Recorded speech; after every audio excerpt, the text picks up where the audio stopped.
नंतर जी तयार होणारी किडी ही अद्रकीला परत डॅमेज करते. तर नमस्कार. आपण इथं अद्रकीच्या प्लॉटवर व्हिजिटला आलो होतो आणि आपण पाहू शकतो ह्या अशा प्रकारचा एक स्टंप दिसत होता.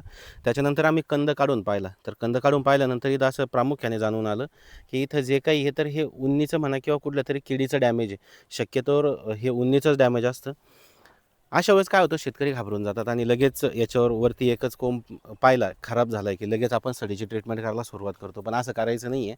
आपल्या शेतामध्ये जे काही झालं आहे, पिवळा कोंब का बरं होतोय, त्याच्यासाठी आपल्याला जो काही कंद आहे, हा कंद काढून पाहायचा. आता इथं जर पाहिलं आपण तर एक जो कोंब आहे हा एकदम व्यवस्थित आहे आणि हा जो दुसरा आहे तर हा एकच पिवळा पडला होता. अशा याच्यामध्ये 100% हे किडीनं डॅमेज केलेलं असतं. त्याच्यामुळेच हा एकच जो काही कोंब आहे हा पिवळा पडतो.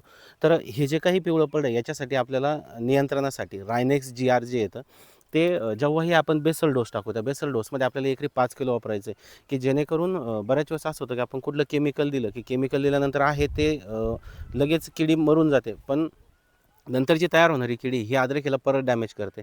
तर एकदाच त्याचं सोल्युशन जर पाहिजे असेल तर आपल्याला जे काही मिकासो कंपनीचं रायनेक्स GR आहे याच्यामध्ये क्लोरोअँट्रॅनिलिप्रोल 0.4% ग्रॅन्युअलमध्ये येतं.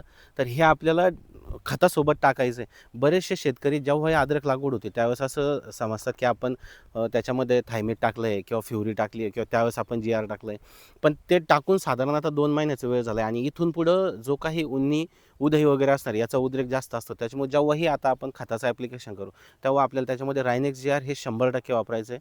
तर हे आपल्याला एकरी 5 किलो वापरायचं आहे. अशाच माहितीपूर्ण व्हिडिओसाठी आपल्या पेजला लाईक करा, शेअर करा आणि सबस्क्राईब करायला विसरू नका. धन्यवाद.